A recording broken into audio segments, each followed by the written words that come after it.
Since you took your love away from me. Hey, yo. Morning, motherfuckers. I know y'all hear me. How you doing today? This is Duante. Woo! Oh, shit. Janejira's awake this morning. The motherfucker actually played a sound effect already. That's a record. Yeah. Janejira's on her shit. She must have had some potato chips, maybe.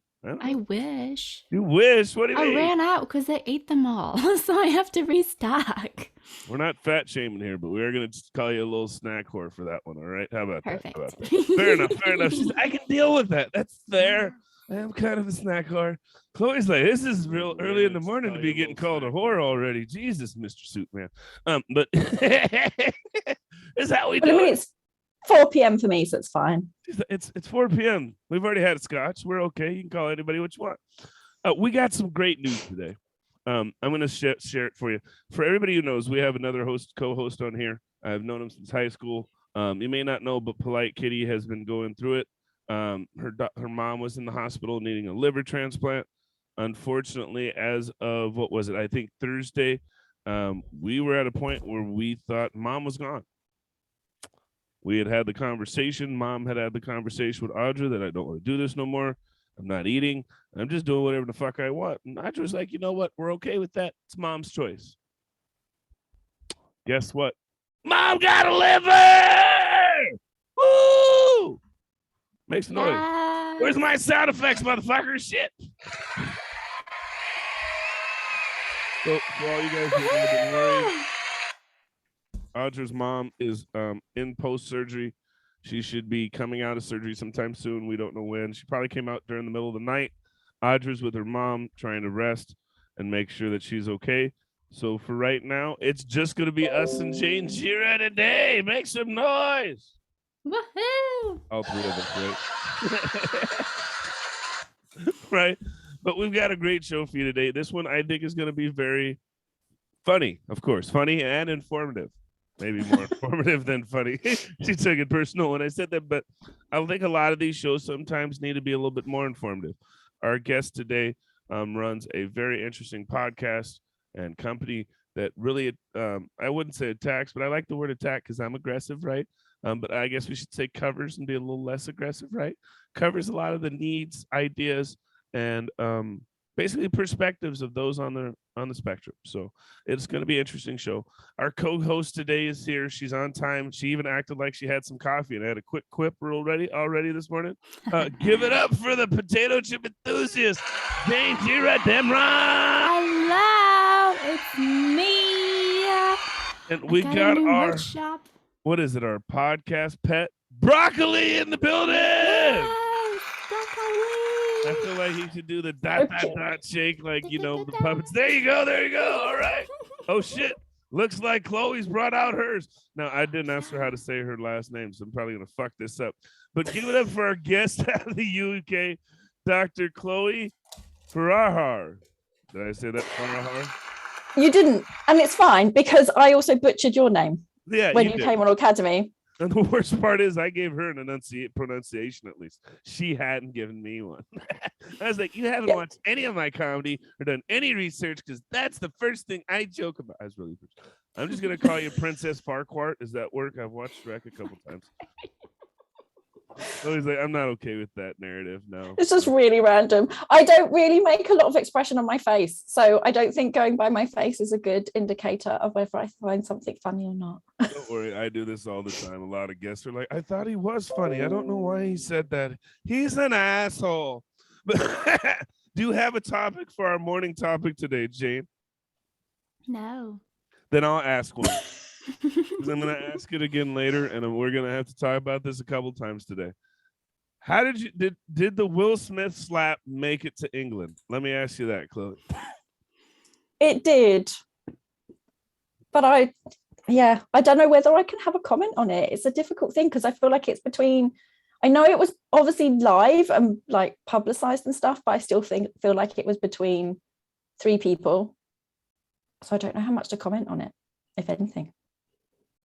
You're like, oh no, that was like my whole first half an hour of this chat. Oh no, it's the first 2 or 3 minutes. It's my way of being able to share the chat. You're fine. I share it while we talk. I can tell by the way Janejira is moving. Don't worry, she's gonna cover my ass. That bitch got something to say. Yeah. Well, okay, so here's my hot take that's slightly less about the slap specifically, but more about just how the whole thing was handled and run. So on Twitter and stuff, some people are like, "Oh, this is considered harassment." And I was like, hold on. If you're gonna actually talk about harassment, are we just gonna ignore how low-key awkward the groping of the handsome men was by the lady host? Because like the look on Samuel's face, he looked so uncomfy, and I was like, we're just gonna be fine with that, with sexualizing the men, which I mean, it's weird. We're just gonna ignore that on the topic of harassment and stuff. That's mostly what I was thinking about. And then for just the slap in general, it's like, well, I mean, if he insult the wife and it hurt the feels, I get it. I would like want to throw hands for my partner, but at the same time, you just threw hands live in front of everybody. I don't know, man. Not very nice. Not really their best choice of the day is what you're saying. Oh God. No, I'm so mad at the way you said that. You're like, I mean, I feels it. If you go throw hands for the wife, if you go disrespect my lady, you better be ready to catch these hands. Yeah, but you won't catch these hands on TV though. There's like in Pokemon, there's a time and place for everything. Don't ride your bike indoors. Oh, we don't do gym battles. We can't do just gym battles anywhere. We got to do them at the exactual rock gym or whatever. I mean, yeah, you don't want to block traffic. Jesus Christ. I mean, you don't want your Pikachu just fucking up a whole intersection, right? And we don't know which way to go. There's green light, red light, blue light. But if it's in the gym and the gym can like if the gym was made for battle, then it's fine. But if it's in the middle of the road, hey guys, I'm trying to get somewhere on my journey. Can you not? So I'm gonna give a light take now because I think this is a better story for our other show, of course, right? So, but for me, it was 2 things. It was if you have a black woman as a partner, sometimes you're gonna do some shit just to make your wife happy. I don't give a fuck about the repercussions in the black family, in the black environment. Sometimes you just gotta do something for your old lady to be happy with you because that's who you gotta go home and sleep with. And so in that case, there's part of me that's like, maybe Will just decided, you know what, if I want to be in the right standings with my old lady, I need to do something right now because this hurt her feelings, right? So I understand that part. On the other end of it, though, it was like we had a comic get beat up on stage at a roast here. You remember that, Jane? That was a wild time. I wasn't even there, but I had the full breakdown, and I was like, wait, who hit what? Why? What? Oh, that was kind of cool. I mean, not cool. I could see how the motherfuckers there to be hit, right? But to me, it was the same premise of, I don't care how mad you get at somebody, you can't do it on stage. And that was the only thing I felt bad about Will Smith, was that if you go whoop that motherfucker's ass, wait till all the cameras aren't watching us. And I think the biggest one, and I'll just say it, I think people forgot Will Smith was a black guy. Right? And his blackness just went up 1,000,000%.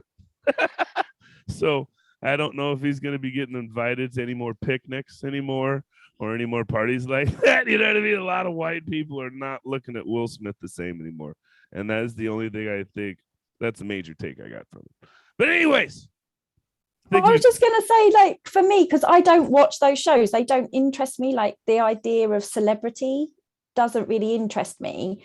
But because as a psychologist, as an autistic person who has to work out other people all the time just to be able to like navigate life, those kinds of things interest me from that perspective. So the whole idea of celebrity doesn't interest me. I never watched those sorts of award shows or anything like that.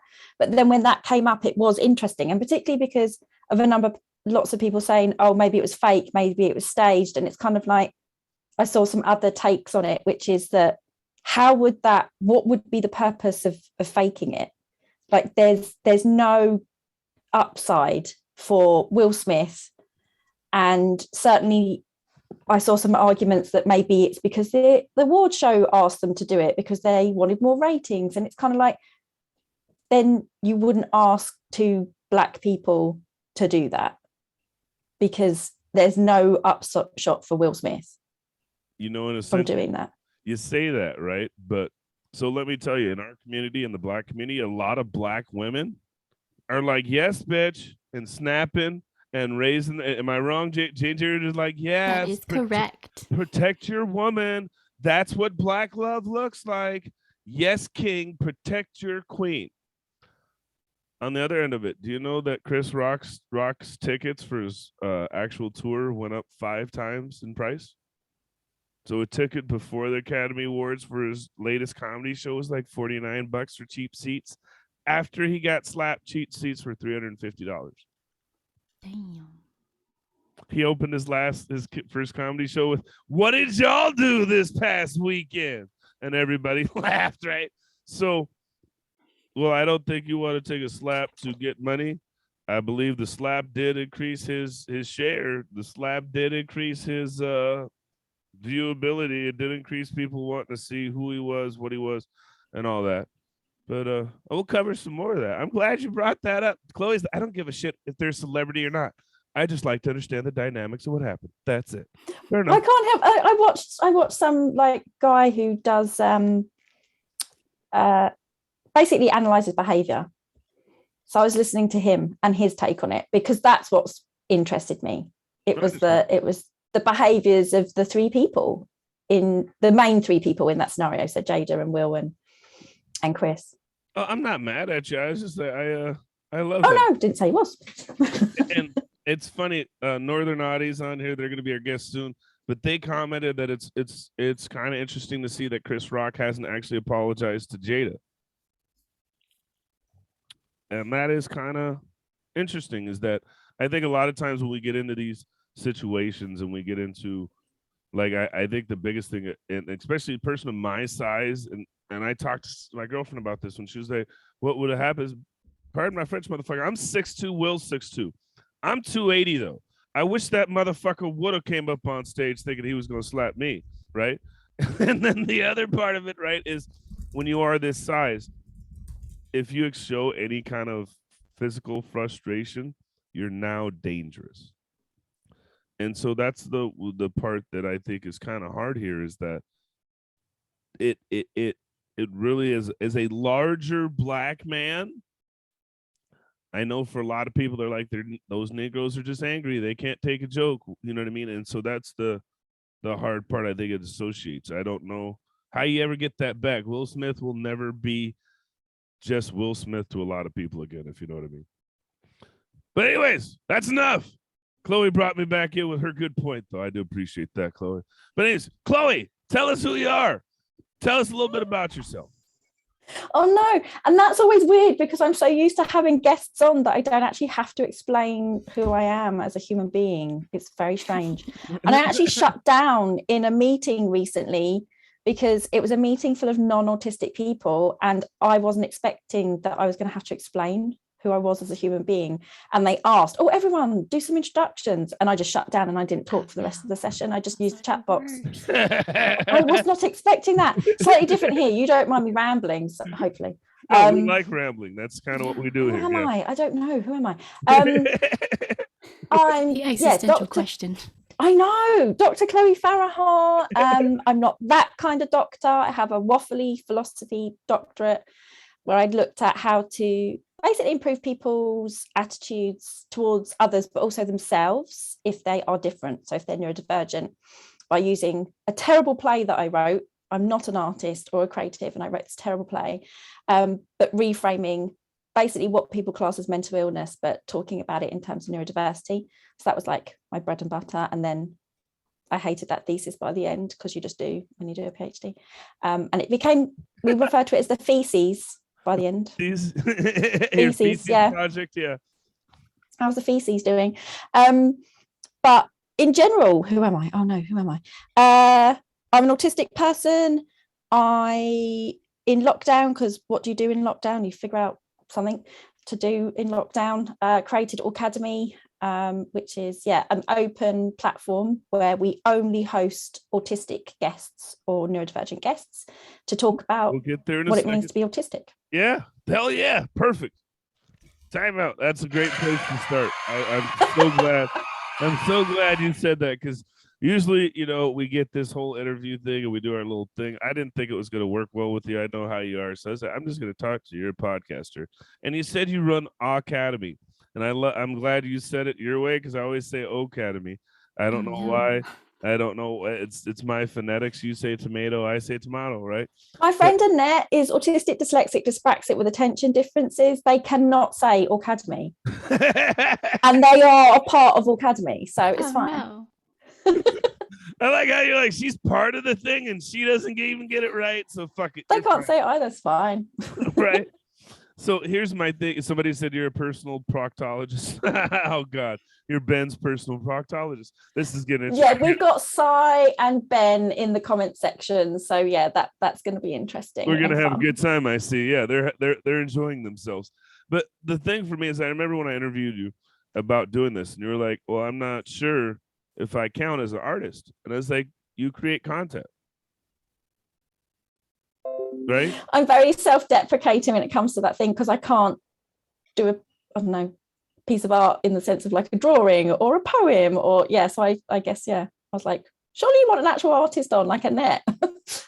We'll get there. I mean, we want those too, but you got to think, I mean, how many of us are artists that aren't artists but are artists, right?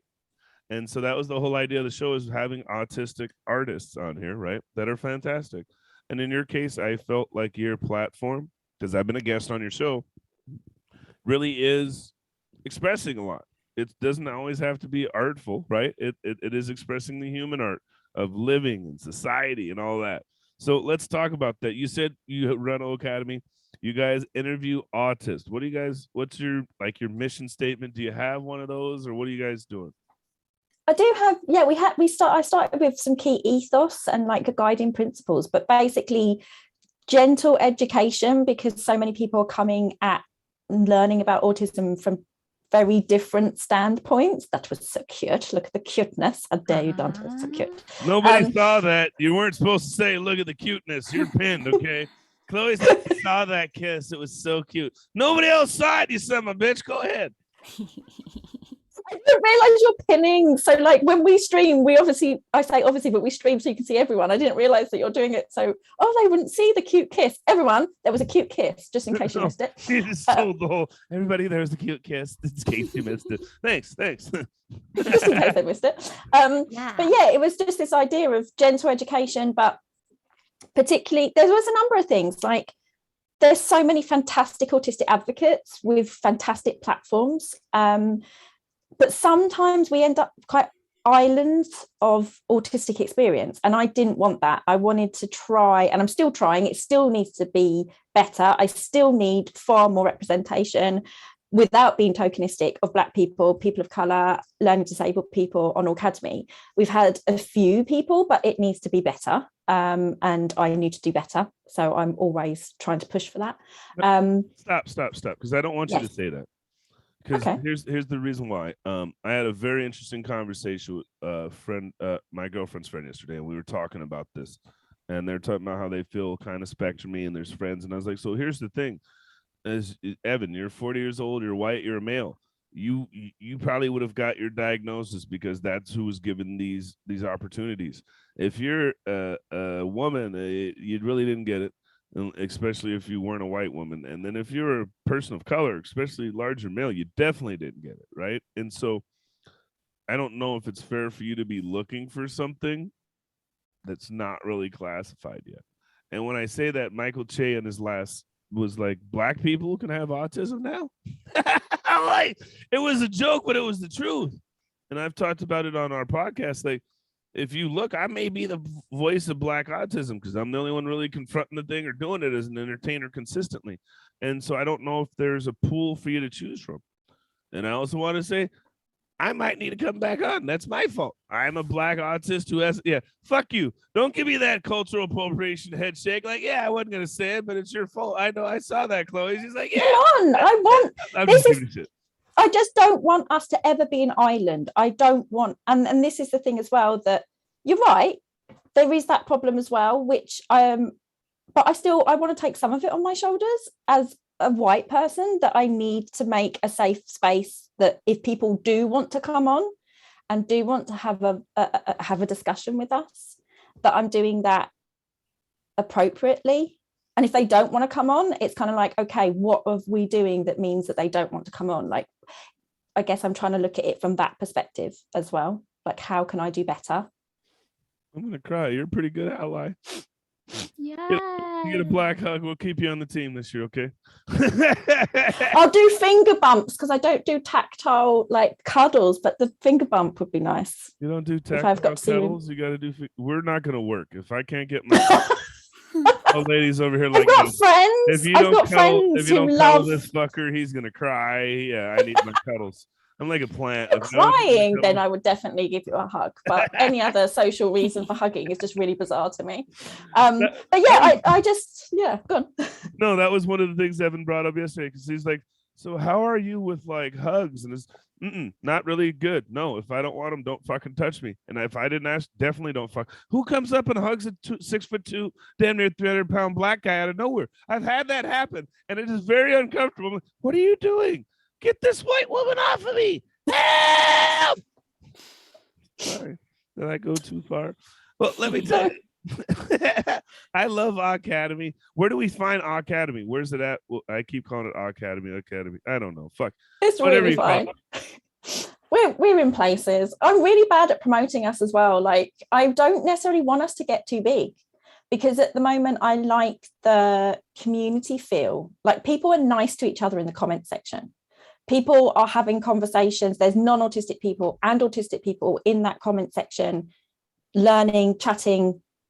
And I don't want that necessarily to change, because I know that as soon as you get bigger, you get trolls, you get people who don't understand actually what Academy is, for instance. So we kind of, like I say, we had a really good post by Sai, who did this, I love somebody with neurotypicalism. And it was hilarious. He released it on April Fool's Day, part of Autistic April month. And it's done ridiculously well. On April Fool's Day, he's released I love an autistic person. Just joking. Never mind. I didn't mean it. No, I love somebody with neurotypicalism. That's why it's funny, because it was flipping the narrative. It was satire. And so many people really, really enjoyed that post. But now we're kind of like, we suddenly got over 1,000 followers in, like, I suppose, a few days. I don't like that. That's really unnerving, because there will be people who don't know that we're gentle educators. And I saw people we don't know, who aren't part of the platform usually, attacking an autistic person because they viewed autism as a bad thing, that they were using person first language and stuff like that. On Academy, while we want to use identity first language, it is about gentle education. So when those people come and they have that internalized ableism, we don't want to scare them away. We want to scoop them. So that kind of makes me sad. I don't want us to lose that. So we're on Facebook, we're on YouTube. If you do want to find us. And I think you brought up a couple of interesting points. Is I think one of the biggest things I've had to face now is people are so, there's no nice way to put this.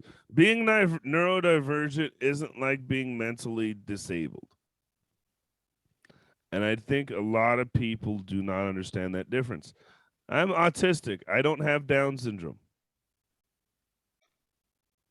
And there's no nice way of putting that. It's kind of the use of it's the difference between being mentally divergent versus the actual definition of what the R word was for. That's what it was for, not for what we're going through. And so I don't think a lot of people understand that. And so when parents have a kid that's diagnosed with autism, you think that their kid has Down syndrome or something. Not that Down syndrome isn't. I was going to say, there shouldn't be. It's really difficult, because you never want a parent to be sad about the child they end up with. And there's plenty of people. I like Nick Walker. So she said in a recent interview, I think it was with Not an Autism Mum on the book club, and her advice to new parents who get their child gets recognized as autistic, is their piece of advice is don't freak out, because there's so much to freak out about in the sense of the stigma and the prejudice that what we are taught about this thing called autism, that parents, their go-to is to freak out because all you're hearing is negative stuff, all the bad stuff, all this horrible things. And really, I guess Academy was after a load of other work that me and Annette had been doing, which was to try and literally just chip away at that massive mountain of negative crap, because nobody feels good about themselves as a person with autism spectrum disorder. You just don't connect in a positive way with other human beings. And we wanted to make some dent in that, I guess. So that's, so Academy, we didn't want to be islands. We didn't want it to be the Chloe show because I'm just one autistic person. It was always, let's bring in other voices. And like I say, I still want to do more of that and improve that as well.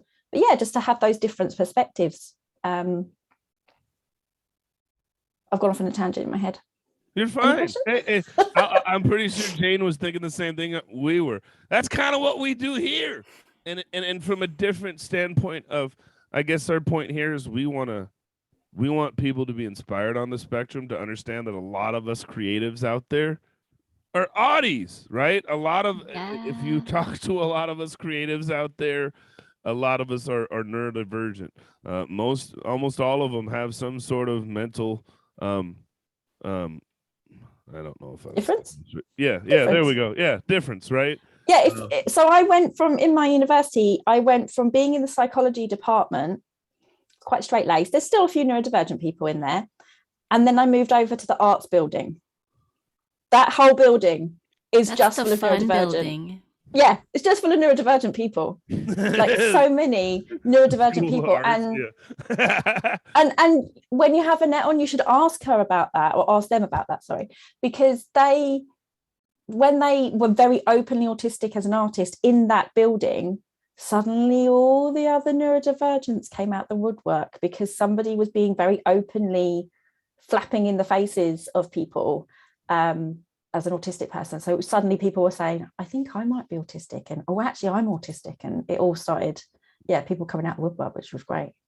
Same with my girlfriend. She expressed last night, she's like, I dated 3 oddies before him, and they couldn't really handle it. They had figured out, they just learned, because I mean, we all know, and we'll talk about this in a second, when you first learn you're autistic, that can be a game breaker in a good way, or it can be the, oh no, I'm autistic, pity me, whoa, glum. 6 common reactions. Yeah. We covered 6 common reactions of autistic discovery, which some of it is imposter syndrome and anger and upset and denial because of our internalized ableism. But those are valid feelings. Right. And then I think for a lot of us who are minorities, it's refreshing. It's like, that's what's fucking wrong with me, because most of our families just like, you're weird, especially in the Black community. It's, oh, he's just special. He just acts white. You know what I mean? Like, he's just different, right? And so you have this so much diagnosis, or like you said, we have this common group of people where we can all get a virtual hug, and they're like, hey, big black guy, I'm not scared of you. I know you're just one of us, and you don't communicate well. And I was like, oh, thank you. I'm seen. Oh, yes. I appreciate that. I know you're mad. It's the best feeling. Yeah. Or like when they've been like, be mad, you big black guy. It doesn't scare me. And I'm like, thank you. This is the thing. And anger is a very valid bloody thing to feel. And I know Si will be excited that I actually had a sort of swear word. Just seeing if Si makes any comment, because I don't tend to swear. But for fuck's sake, we've had exactly that. So in some of our groups, student groups, so we're working at the university, actually means we get a lot of diversity, which is quite nice. So we do see people from different cultures, lots and lots of fantastically queer autistic people. But yeah, we had a lovely big black guy who was always being told that he was aggressive and all this kind of thing. But in that space, we were like, no, we can hear you're just talking. And even if he was angry, the things that he was talking about, he had every right to be angry about, because he was being treated like crap. Basically, she's talking about my interview when I was on Academy. Oh, you know more than one black person? Hold on, Chloe. You got more than one black guest. Congratulations. It's funny you say that because that's what most of my neurodivergent co-hosts and guests have been with me. They come on, they're like, I don't know why people are scared of Suit Man. He's a big old cuddly bear. And everybody else is like, he's more like a grizzly bear. Fuck that. But I think, go ahead. Well, I was just going to say, it highlights those huge differences, because I've talked about this, that I go round. So I don't know if you have this in the US. It's a shop called Aldi. So it's like a grocery shop. No. And it's a very odd shop. And I think it's either like Swedish or German or something. So it just never has brands that you know. And then in the middle, it's what we call the tat aisle. So like, it's just full of random things that are changed nearly every week. So you'll get toys, or you'll get gardening stuff, like just really random stuff. Why am I talking about this? Because that's my favorite like food shop. Anyway, I can walk around that with my ear things in, with my disability lanyard. I can do all my weird little movements and behaviors and walk around with my favorite. I'm gonna have to show you this bowl. It's amazing. Hold on. Yes, I love this, and it smells great. Look at that. Friggin' amazing. So I, as a small white woman, can walk around my shop doing this, you know, showing my card to the checkout person and say, I'm not speaking today, so just take, you know, so they can just take my shopping through and things like that. Then you've got my friend Si, who's a white man, and he'll walk around and he can't do even tiny little stims like playing with like the noodles. Have I got a noodle? I have got a noodle. So he can't walk around with the noodle because he feels uncomfortable that, you know, he'll watch a parent pull their child away from him and things like this because he's white man. I hate to think what it must be like if then you're a black man who's autistic, who can't walk around those spaces and do any of the things that you might want to do to regulate in that space. So let's have a laugh. You guys ready for a laugh? So last night we got hammered, and we're in Portland, and we're driving back, and I decided to have some fun and do a social experiment. So we were driving around, and I'd see people, my windows down, hey, white people, and they'd look, and I'd be like, I got a secret. They'd get quiet, and I'd be like, Black Lives Matter. Yes. I think, what was it? We were at about 35% approval rating, babe. 35, maybe 35. We got to downtown Portland, and I said, hey, white people. And they looked at me, and I was like, Black Lives Matter. They're like, we didn't hear him. We didn't. But it was the same thing there, because even like I'd say, hey, ladies. And the women looked like, oh, fuck, what's this black guy about to say to us? And then I was like, Black Lives Matter. And then they're like, oh, he didn't sexually harass. Woo! Right? And so I think as a person of color and a bigger person, when we have an episode or we're stimming or I'm doing those things, people are their first instincts just to be fucking scared. Like, I don't. So no, we can't. Like, I figured out when I really get nervous, I start rubbing things and twisting, and I'm moving, and I can't like stand still, and I'm fidgeting, and I'm like, that can only be scary to people. Like to people who know me and want to understand me, they can tell that I'm stressed. And I've been told, do you want to take a break? Do you want to stop talking? And I'm like, yeah.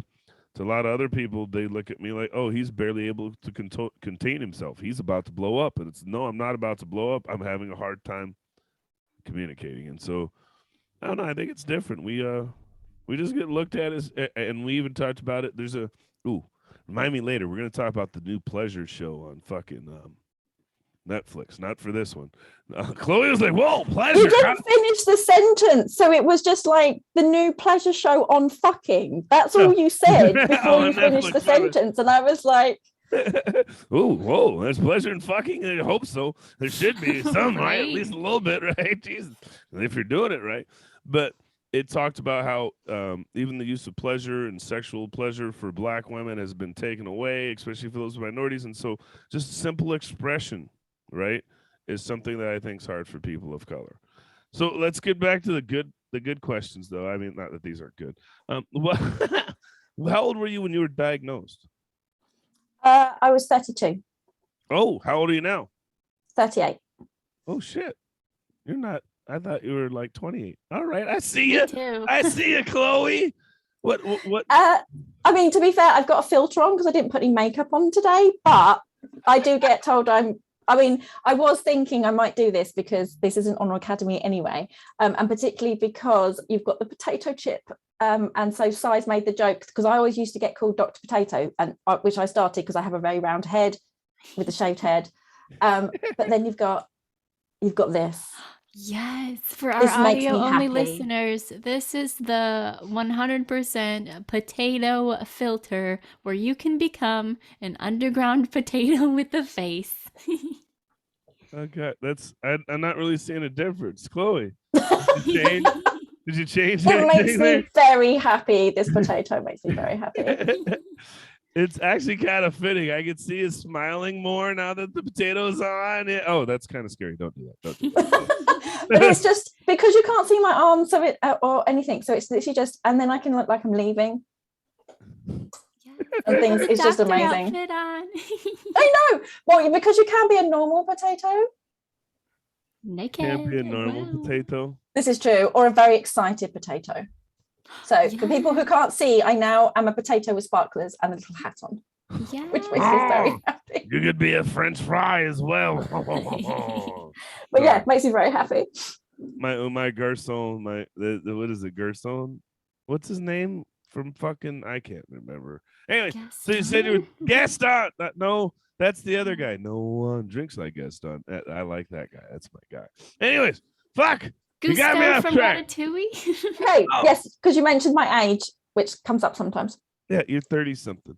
So what made you go after your diagnosis? Why did you get diagnosed? What was the idea behind this? Oh, this is kind of fun because I asked this about my guests, and like I say, because it's not the Chloe show, I never really get into this as much. So yeah, I was already interested in neurodiversity and neurodivergence. That was just my thing. I was really interested because no, it wasn't just my thing. Both my parents had forms of psychosis. So that was what started me off being really interested in neurodivergence, because I wanted to understand why. As autistic people, we always wanted to understand why, right?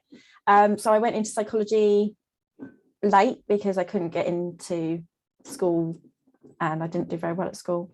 And then I started dating in 2015 an autistic man with attention differences. Still hadn't twigged that I was also autistic. But then I just started seeing a couple of like TED Talks or blogs by autistic women. And I was like, what? This is me? Why are they talking about me?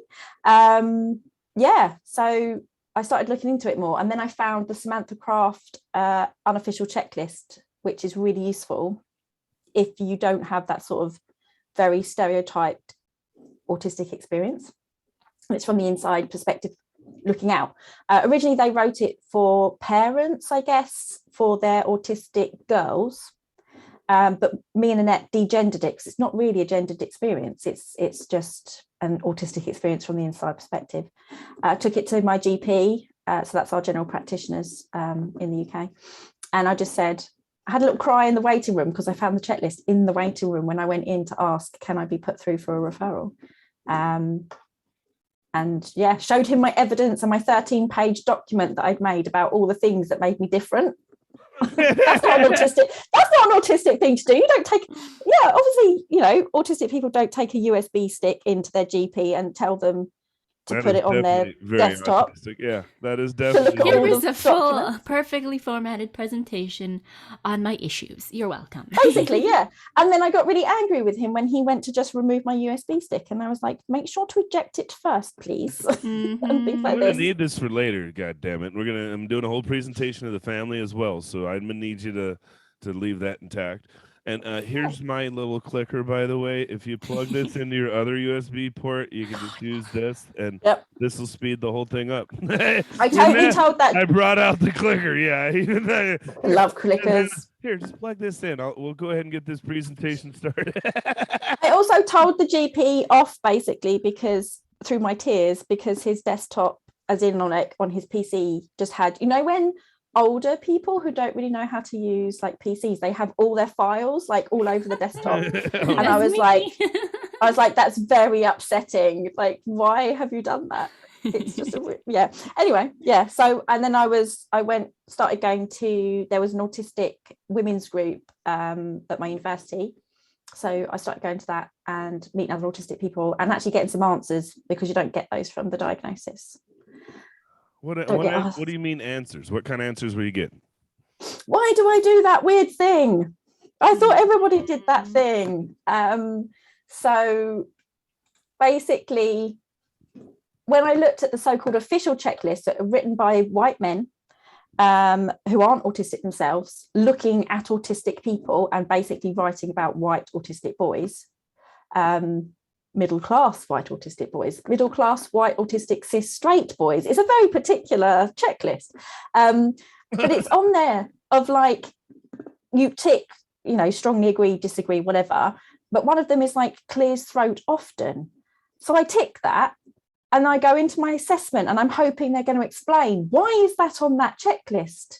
And nobody has been able to explain that to me. I had to get those answers from the community. Potentially it's because I have collagen differences, which also might be why I look younger than my actual chronological age, and why my uvula probably annoys me, which is the bell at the back of your throat. We just learned a lot of stuff today. I wasn't ready for all of that. Sorry. Everything's an education moment. Did you just say arugula? I didn't know we're eating salad. What's that? Yeah, the uvula at the back. And I just think as I'm getting older, it's getting saggier, and I just really need it removed now, because you can have uvulectomies. This comes up often on Academy. I know you can. You can have them shortened. That thing out. Wow. Shortened or removed. And I'm going to go back to my GP and ask, because actually it's becoming a problem now. But none of that was answered. So like once I had my assessment and they're like, yes, you're autistic, although actually what it said was falls within the boundaries of autism spectrum condition. And I had to actually email them and say, can you say in plain language, am I autistic or not? And I was like, yes, you're autistic. I was like, could you not have just said that on the document? Right. But there was no answers to why. And so again, that all came from the community, from learning from other autistic people, because non-autistic people don't answer those questions. And we did have something come up in our chat I got to address. Just so you know, in England, they use the word fags to describe cigarettes. So yes. When she said they threw their fags in the bucket, she's talking about the cigarette butts, just to let you know. Thank you, Northern Audie, for scaring the shit out of everybody. I just looked down, I was like, what does she mean? What the hell are we saying that for? Okay, there we go. All right, we got Sai is earlier on, I can see him saying, is that a freaking dinosaur in the stars? It is, it's adorable, because you've got like the background as well. It's so cute. Absolutely. Oh my God. Actually, your dinosaur looks a little bit like the Loch Ness Monster. Can I see their feet? Yeah, little feet. I got some good news for you. I got some bad news for me. Okay. It's Janejira's. She's got to be ready to do fucking sound things. Oh my God, yes! It is the best hour of the show now. You know what that is? Go ahead and explain it, Janejira. Welcome to the lightning round. I wish Audra was here to be a part of it because she made it up. But basically, we ask you the best questions. Some are just like basic get to know you stuff, like where would you go on vacation? And then other stuff is like more of the like deep questions that are back on topic, like how does your diagnosis affect your life and stuff like that. You get 3 questions each, and then we go from there. So we'll start with the fun question. If you were a starburst, wait, do you have, I'm guessing you have starburst in England. It's going to be really awkward if you don't. What color would you be? Probably the green one, but that's because it's my favorite color. Green. And like Starburst, what did they used to be called, Si? Si's like full little bit older than me. But Starburst used to be fucking called old, goddammit. I'm 40. I heard what you were about to say there. Don't you say I'm fucking old. Si is like one year off from being the answer to the universe and everything. Hitchhiker's Guide to the Galaxy joke for anyone who's not sure. I like it. Oh god, Galaxy. we have UK Starburst flavors and American Starburst flavors. There's a difference. I didn't know that. Yeah, I didn't know there was a Yeah, green she one. said green. This is green. Where's the green one? We don't have a fucking green Starburst. What does that taste Isn't there like? a green Starburst? No. What did it used to be called? Okay, hold Lime. on. Starburst. So I'm looking it up already. So they had strawberry, orange, lemon, and lime, and black cherry. So they had a green. We didn't have a green. They had a black cherry. Ours were lemon, orange, strawberry, and lime. I guess that was the original. I'm reading about. We've learned more about. Yeah, Starburst. they used to be called opal fruits, and Opal they're in. Yeah, so I'm 38, so I remember when they were opal fruits back in '98 to match the iconic sweets were being called in the US at the time. Wow. Fuck, we just learned about candy history. Yay! I love candy. I'm I'm getting- sure there's green ones. There's definitely green ones, right? I'm gonna ask the serious question then. Yeah, you do that. Fuck you, Jane. She's like, yeah, you do that. You go ahead, be serious, Stuffy Duffy. So let me ask you, who's well, you don't like celebrities, but to you, who's the person that you know out there that you feel like does the most service for autism? Oh no, you can't do that to me. I know so many autistic people. Well, give me your top 5 people we should know. Kieran Rose on masking. Oh no, this is terrible. You can't do this to me because I know so many autistic people, and now Everybody's I'm like, watching this now, like, oh, you don't fucking remember me? Well, fuck you too. No, right? you need to follow them all and find them all. This is the point. Like none of us. Oh, it's like it only works when we're collectively together. I know that's really cheesy, but it does because we all have our things that we're particularly interested in. Gross, so gross. But, so like, because as autistic people, we tend to have dedicated interests, don't we? So mine is autistic identity, culture, community, and space, like how all those things connect to make our well-being good. But then you go to Kieran Rose if you want to understand masking and why actually women get blamed for hiding their autism. You need to go to Melissa Simmons, who actually talks about the issues of racism in the autistic community. And you should go and talk and listen to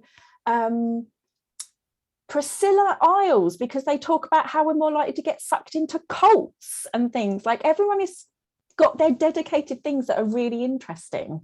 It's a terrible question because I can't answer. There's so many fantastic autistic people. That's such a white answer.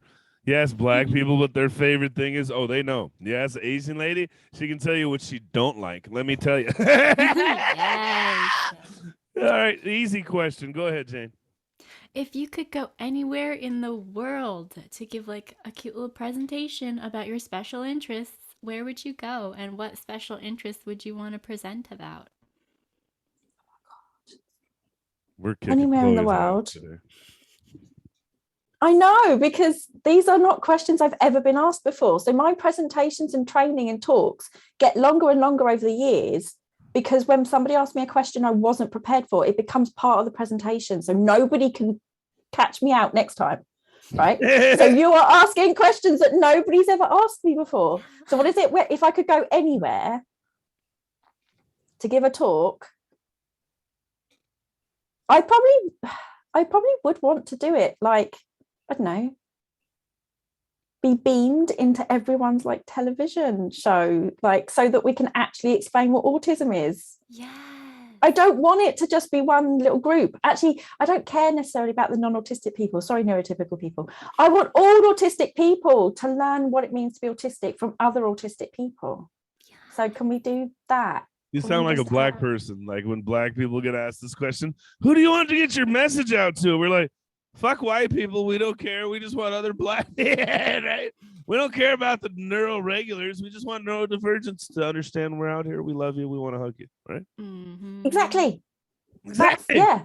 Because there's lots of training, there's lots of stuff, there's lots of talks, there's shows, there's documentaries. There is blooming materials that are written, and they are always written for the non-autistic family members or the professionals. Nothing is ever really directed at the autistic people. So we are always just talking to other autistic people. If neurotypical people are in that space and learn something, then that's great. But they're not my target. Like, I don't give a fuck. Yeah. It's like when I do comedy and white people, I didn't like your joke. It was great. I was making fun of you. It was for black people. Did the black guy laugh? Okay, I'm happy with my joke. Yeah. Hey, she said, yeah. All right. I'll ask do I get to ask a fun question? Because that was kind of serious, Jane. Okay, that works.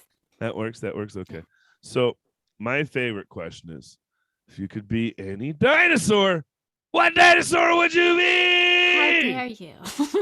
How dare I? I dare. I fucking dare. Because I know more about dinosaurs than you do. So fuck you. Yeah, that's true. I probably don't know anything anywhere near enough because I won't know the proper names for dinosaurs and stuff. So I do really like this little Triceratops.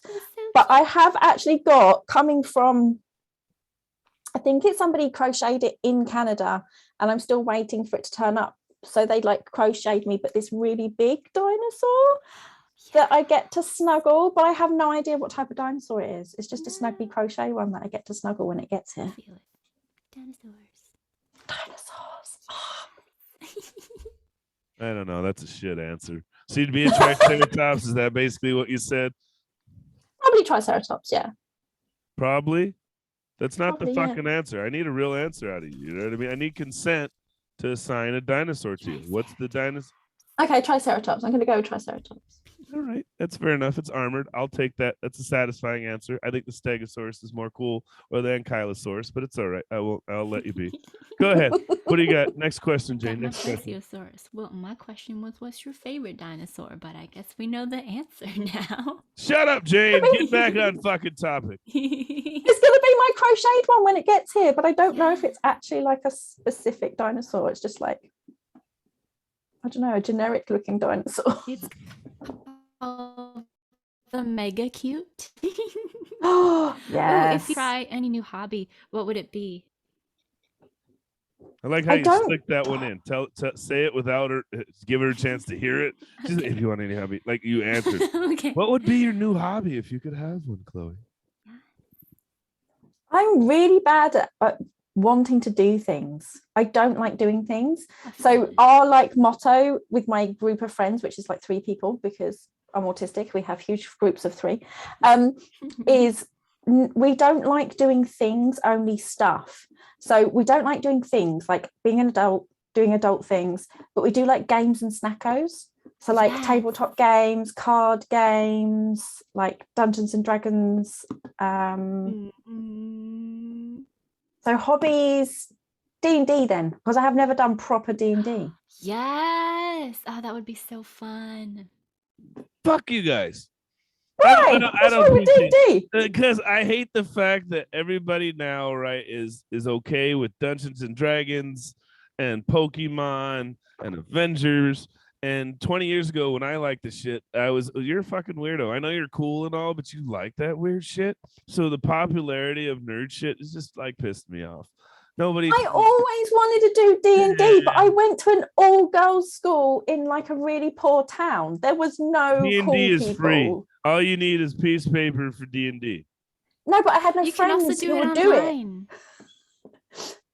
Whatever. There was no friends. I went to school in the 90s. I guess you are nerds. She said, I don't even have friends to play D&D with. Fuck you. I really didn't. I didn't. They were into like Take That and like just really cheesy bands and stuff like that. And I did not fit. I was autistic. I didn't fit. We could all play D&D together. That would be so fun. I collected and I can't even tell you why. You know Peanuts, the cartoon like comic strip? Yeah, my nickname growing up was Charlie Brown. Go ahead. Nice. I collected those. On my head. Nice. You collected Peanut cartoons? Do you know which ones I collected? You know what was my favorite cartoon growing up? Garfield! I love Garfield. I hate Mondays. He loved lasagna. He used to beat the shit out of Odie. He's a lot like me. Nobody could bully Odie but him. kind of like me. Nobody gets to bully my friends but me. Anyway. But were you 11 and cutting them really carefully out of the back of the newspaper and then getting one of those albums that you put photos in that's got like the cellophane bit over? Chloe, that's very wide of you to just downgrade my story because it wasn't as good as yours. But okay, that's fine. That's fine. I was just trying to show how nerdy I was. I'm just telling you, it's okay. It's okay. It's okay. I only saved up all my pennies, so every time we got one of those book things from the fucking store, remember when you'd get the book order thing? Oh, and you'd come home. That's how I got mine. You don't know what I'm talking. Fuck all you young people that never got sent home with the book order thing. There's nobody. You remember that, babe? The book order thing. Scholastic. Was that the Like, Scholastic order thing? Yeah, the order those were sheet. fun. Yeah. I don't think that was a UK thing. I don't think. Fuck you, that. Chloe, and your white British fucking love. Like, I'm mad. I think everybody it's just because they were like, books, Americans don't read, so we're gonna bring the books to you real quick. And then we're gonna market and sell them to you because we're capitalists. You're welcome. Sai just made a really good point. Yeah, I've had nobody to play Magic the Gathering with. I play Magic the Gathering. I got a box of cards right there on my fucking. It's very hard to nerd out if you can't find the other nerds. That's why you go to conventions. Somebody else said they had all the Garfield books as well. I know, See, look. that's ironic. Anyways, last serious question. We only got like 4 minutes. Fuck. This interview went well. Told you. Yeah. It was even kind of fun for being so stuffy, Chloe. I'll give you that. Serious question. What would you like to see Academy achieve in the next 5 years? Oh, if you were going to say ever, like that would be different. In the next 5 years. Okay, in the next 5 years, to get off my arse and have some time and set some time aside so I can actually do it into a CIC. So that's a community interest company. So it's kind of not a charity because that's a pain in the ass, but it's also not a business. So it's like in the middle. Yeah, I'm an LLC. I'm pretty sure you're saying something similar, but we're a limited liability corporation, Superman Productions. So you want to become kind of the same thing in England, it sounds like. So that I can actually pay the autistic people who volunteer in the background and stuff like that, because we make no money. We pay our guests from donations, but I want autistic people to actually have work that actually suits them, basically, and learn in a way that suits them. You know, it's funny you say that. I had an interview about some of the things I'm trying to do with getting my kids back. And the guy asked me, "Are you stable?" I was like, "What's stable mean?" He's like, "Well, have you changed jobs more than 2 or 3 times in a year?" And I was, "Well, yeah. What the fuck's that got to do with being stable? Just because I don't want to work somewhere." You know what I mean? And I think so many autistic people wear square pegs and round holes, and we do not mind not fitting in a hole, right? That will fuck this job. I'm not staying, right? And so I think there's a lot of misconceptions. And also misnomer that if you don't stay at a job, you're hectic or you're crazy, or maybe you're just not crazy and you want to find somewhere where you feel like you're welcomed. Where they don't have to be doing things at like 9 a.m. if they don't want to. Like if they don't want to do any work or can't do any work for whatever reason, I do not do things before 11 a.m. Oh my God, you should hire my girlfriend. You don't have to work before 11 a.m. Yeah, I can't do anything before 11 a.m. So yeah, that's what I want us to become, a COC. I want us to scoop far more lonely autistic people so that they're not alone in their experiences, and educate people in a way that they like to be educated. Yes.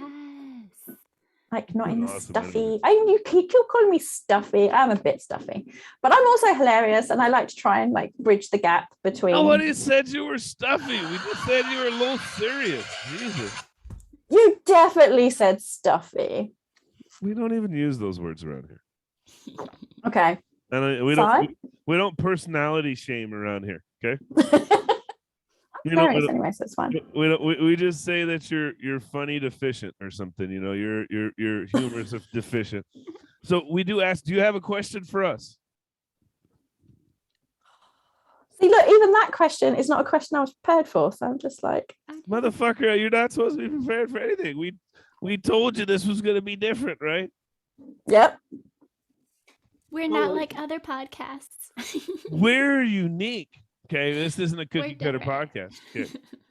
But anyways, We've Where do you see your stuff going in 5 years? Like, where do you want it? That's a Janejira good first. question. Sales. I don't know.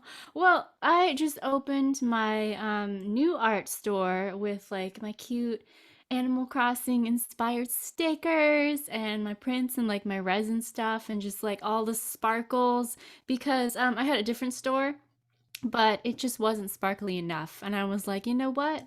This is unacceptable. I cannot even. If it's not like sparkly enough to reflect me as a person, what am I even doing? So I made a few sales, and hopefully, I think I just want to see that like go really far because I want my art to bring joy to people. That's what it's all about. Joy. Yes, we're doing a session on autistic joy. Yay! all right. So I'm gonna give you my answer. Good. World fucking domination. That's what I'm talking about. All right, we're out of here. Come on. For fuck's sake. No, I think our goal 5 years from now is to there's three of them. It would be to have our both of our shows, Dating with Disabilities and Autastic Artists, somewhat be a touring podcast. Do some on location interviews. It'd be nice to get over to England and do a Academy Autastic Artist dual episode. And then I can group your finger in person. Yes. We're not gonna hug, but we can touch fingers. I heard what you said. Oops. Right. Boop. And then the other one was like dating with disabilities is the same thing. I feel like dating disabilities is probably our best show because it attacks the idea that normal looking people are disabled.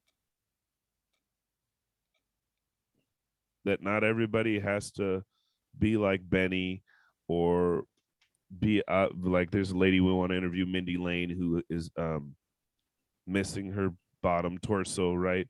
Like not everybody looks disabled that is disabled. And being able to really attack the norms, change the narrative, and increase the discussion on what it's like to truly date with disabilities. And See, you went serious. You asked for a fucking answer. What the fuck? It was a great answer. It's a fantastic answer. My fucking bad. Did you want me to fluff this shit? I mean, I'm acting stuffy like Chloe here. I have some real goals. It's fantastic. But that's the other part is just normalizing that conversation. I once said, if you've never dated somebody with disabilities, does that kind of make you a disabilityist? Like, if you're not willing to date Black people, or you're kind of, you know what I mean? So those are the conversations I want us to start having. Those are the things I think we should talk about. And then, like, even last night when we watched the show, it was like they talked about, there's a pleasure series on Netflix that talks about, and it's mostly pleasuring women because the narrative on pleasure has always been a cis white hetero version, right? Mm-hmm. Worried about men's ejaculations, not the satisfaction of a woman. And then they even talked about everybody's owed pleasure. And that's some of the things we attack on Dating with Disabilities. Like if you have a cousin who's disabled and even say Down syndrome, or like there's this guy, Nick Smith, who doesn't grow. He's 30 years old, but he still looks like he's 9, right? Those same people with different issues that they're dealing with, they still deserve pleasure. They still deserve orgasms. They still deserve relationships. And I think for me and us, I think that's my goal, is in the next 5 years to really normalize that conversation and bring some representation to the idea that everybody needs to get laid in some sort of fashion. Everybody deserves to have pleasure in some sort of fashion. And just because, you know, you're born a certain way or you look a certain way doesn't mean that you don't deserve to have pleasure. And that is a very, I don't know, like I've joked about it before. I want to see the porn where the guy's grabbing the girl and dragging her pussy across the carpet and fucking her on this wall, right? And people go, oh my God, that is so lewd. I'm like, but it's not, because there are people who aren't mentally handicapped that talk just like me and you, who don't have legs, that want to be sexually aroused and sexualized. Right? And there's that huge issue of just infantilizing disabled people whether they have a learning disability or not. Bingo. That infantilization is hugely problematic. It's not allowing, it means that so many people, like autistic people, who don't work out their gender and sexuality until they're much older because they're infantilized and just not allowed or even given that sort of autonomy to know themselves. It's like they can't possibly know about sex. They can't possibly know about gender because they're autistic. It's like, no, that's a horrendous narrative. And that is true. I think whoever's commenting for Northern Audi, that was what we wanted to talk about, is that physical disabilities aren't the only disabilities. Talking about the idea of what it's like to be mentally disabled or have neurodivergence and still trying to date.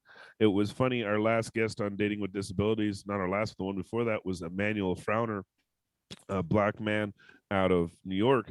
And me and him could have been brothers. We're both 40. We're both about 6'2". He said he's about 200 pounds. I'm about 280. But he was homeschooled and wasn't athletic. And so he has really shut down and kind of brought himself in and found other ways to satisfy himself.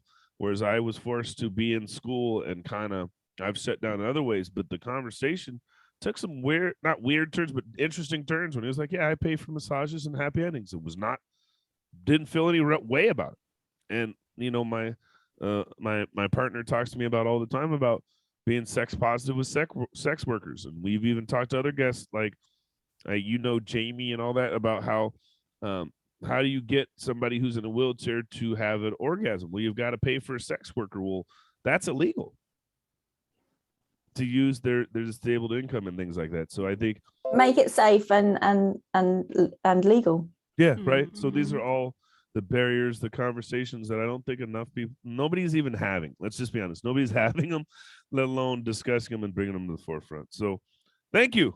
It's been a great show. We had fun. You even made me laugh a little bit. And we stumped Chloe. That's my favorite part. She's got to add a half hour to her presentation. Give it up for our guest today, the one of the main producers of Academy out of England. Give it up for Chloe Faraher. Dr. Chloe Faraher. Yes. Give it up for our co-host, Potato Chip Enthusiast. Yes. With our podcast pet, Broccoli. And last but not least, I've been your host with the most, with the worst vocabulary, with the potty mouth. You know who it is. It's the fucking suit man. That made my girlfriend laugh. Oh. Yes. So it's I'll end with this. Audra, we love you. We miss you. We're all cheering on your mom, and we're so happy to hear that she got a new liver. Take all the time you need. We know you're watching, but get some sleep. This will be on YouTube later. Yeah, you can watch us later. Tell your mom we love her. Give her a hug for everybody else here. Give her a little finger touch for Chloe, right? And get better. From all of us here at Suitman Productions, we love you, Mom! Yay! Thank you for tuning in. You guys have a great day. You ain't got to go home, but we got to get the fuck up out of here. Later.